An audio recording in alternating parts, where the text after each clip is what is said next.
Today, itutur ko kayo sa one of the largest and most beautiful zoos in Asia, mga lodi. Welcome to Taipei Zoo.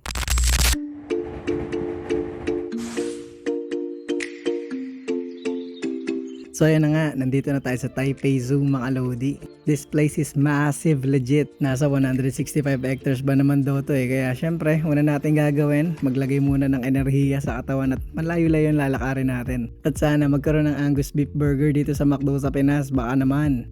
So dito pa lang sa kainan may mga lumalapit na naibon eh. Pero bawal sila pakainin kaya sila na lang kukuha ng pagkain nila. Darag yan oh. Pang! Anyways, umpisa na tayo. Dito pa lang sa entrance, ito na agad makikita natin. Mga flamingo na pakalat-kalat lang. Mga nagsisisayawan pa oh. Pak, pak, pak. Ito pa sa malupit oh. Pakak, panis. Dito pa lang sa entrance, solve ka na eh no? Pero syempre, kumuha na tayo ng mapa natin para simulan na natin maglibot. Dito tayo mag-start sa Formosan Animal Area. Tingnan nyo naman lalakaran nyo. Napaka-lush. Alam mong alagang-alaga nila yung zoo nila eh. So dito sa mga pangolin, walang nasa labas kasi bumagyo nga ni. Ito na lang muna tayo sa unggoy sa Formosan area. Ayan yung mga Formosan rock macaque. Ayun o, tamang kamot-kamot lang sila. Ito malupit, Formosan Zero. Grabe enclosure na to. Oh my goodness. Ikaw pa mga hunting sa kanila eh. Tas dapat dahan-dahan lang. Ayun o, nagugulat oh. Wait lang, zoom natin ah. Oh, nag-Japanese. Yun oh, very cute. Dito naman tayo sa Asiatic Black Bear. Ito napakalaki din eh. Ito nakakatakot. Pero napakakit na mukha niya eh. Kala mo hindi ka niya kakainin eh. Pero kala mo lang yun. Lakad-lakad pa tayo konti. Medyo mahaba nga pala tong video na to ha. Ang laki kasi ng zoo na to eh. Ito mga usa. Isa lang naabutan ko si Bambi. Ayun o, tamang chill lang. Next natin yung insectarium nila. Imu-music ko na lang yung iba. Enjoy nyo na lang yung video. Total, puro maganda lang din ang masasabihin ko eh. Kaya yan, tingnan nyo na lang sila.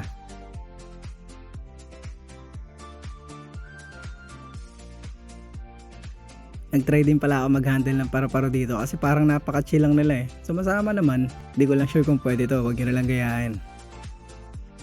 Eto, tignan nyo, napakalupit, tila Encantadia pinasok mo. Siyempre di mawawala yung mga weird insects dito. Ayun, lalaki niya no. May nakita pa tayo nagbebembangan dito sa gilid eh. Get a room boy.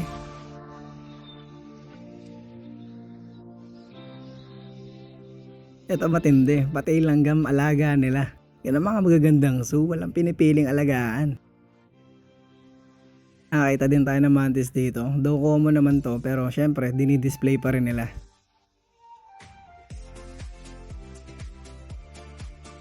Dito naman tayo sa mga koala, malapit pa rin tayo sa entrance ha, wala pa tayo sa kalagitnaan. Hirap lang dito pag sinusum sa glass nawawala yung koala eh, kasi mga tulog lang din kasi sila. Punta naman tayo sa mga panda. Syempre, lalakarin pa rin natin yan. Pero kung tamad kayo maglakad, meron naman sila mga shuttle dito sa loob. Pero kami naman, since maganda yung nilalakaran, palagyan boy. Ayun na mga panda, oh, tamang food trip. Ganyan lang naman sila eh. Pag di kumakain, tulog. Pag hindi tulog, naghanap ng sakit ng katawan.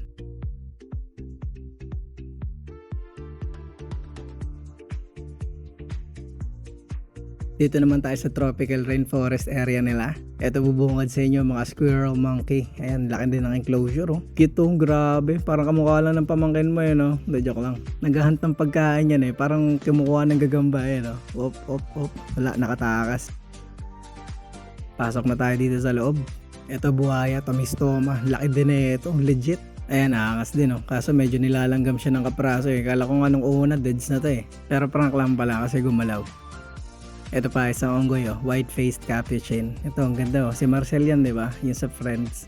Spider monkey meron din kaso puro mga nasa tuktok. Tsaka pangit yata yung timing ng shot ko. Parang bumubomba si kuya eh. Sorry naman. Dito naman tayo sa pinakaloob pa ng rainforest. Ayan oh, oh my goodness. Harap-harapan may mga hayop dito. Grabe ito, Great Argus, ang lucky oh. Lakarin pa natin to ng bahagya. Dito may makulit na unggoy eh, yung cotton top. Ito, nagigitara eh oh. Lupit eh no, tas mukha pa talagang rakista oh. Panis talaga. Matindi niyan, sobrang lapit niyan sa'yo, pwede mo padakmain. Kaso syempre, bawal. Tamang titig lang, baka di pa makauwi eh.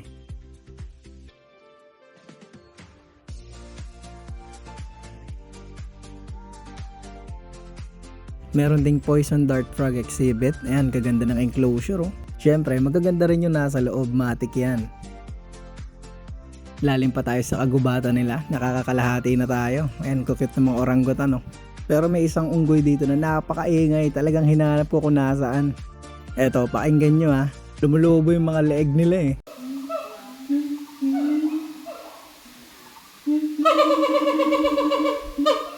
Meron din dito yung maingay na ibon na yan oh, kookaburra. Kaso hindi ko mapahuni boy eh, pero sinubukan ko naman. Next stop natin, mga flagship na nila. Let's go. Ayan, Addax, very majestic. Of course, meron din silang camel, zebras, giraffe na kapag lumunok na kaya niya pang ibalik ulit para nguyain. Emu ng second hand serenade. Mga common eland. Mga hippos na init sa katawan, kawawa naman nung tamang shower tuloy.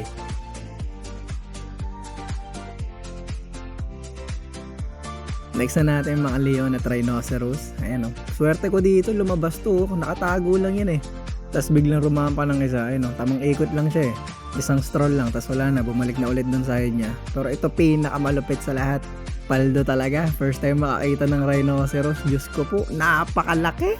Bihira lang yan, kaya pag masdan nyo na, papatagalin ko ng konti yung clips.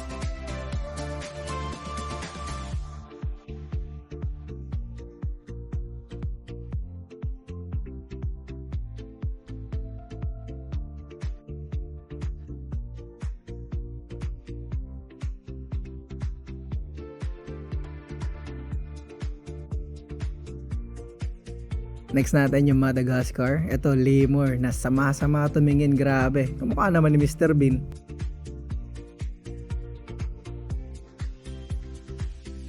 Etong hyena, sayang ayaw lumingon eh. Tamang sleep well lang eh, kaya lumipat na ulit tayo.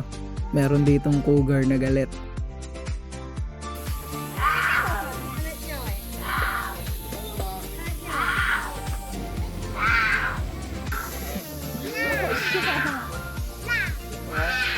Dito naman sa Red Panda, sinuswerte din tayo. Talagang lumabas siya ng kapraso lang. Tamang ikot lang din, tas wala na. Agad naglaho. Next stop, dito naman tayo sa mga penguin cuties.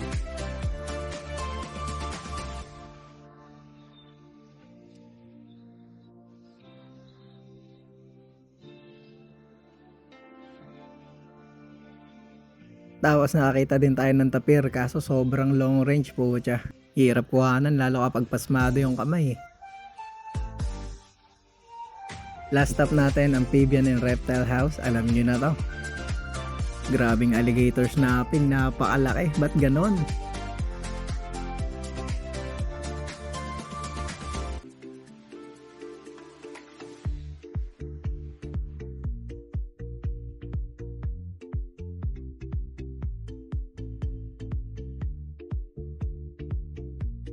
Ito angas oh, rock iguana po siya. Ito naman sobrang cute kaso mahiyain. Pang toothless na rin yung itsura niya eh no, panis eh. So after niya nasa bird area na sana kami, kaso 5 oras na kami naglalakad kaya ayawan na. May bata pa kasama tsaka may senior eh. Nag-shuttle na kami pabalik dun sa entrance, di na namin nilibot. Pero ganun pa man, okay na ako sa nangyari. Sana may mga ganitong zoo din sa Pinas na yun talaga naaalagaan. Yung tipong mag-upgrade pa, pagandahin palalo. Isa talaga sa pinupuntahan din ng mga turista yan eh. Kaya ayun, baka naman, di ba? Pero anyway, sobra solid ng zoo dito sa Taiwan. So far, ito pala yung pinakamalaki at pinakamaganda ko talaga napuntahan. Legit yung kasabihan. Mamimiss ko talaga dito, pero wala. Kailangan bumalik sa realidad. Kaya yan na lang din muna para sa Taipei Zoo Tour natin mga Lodi. Bye-bye!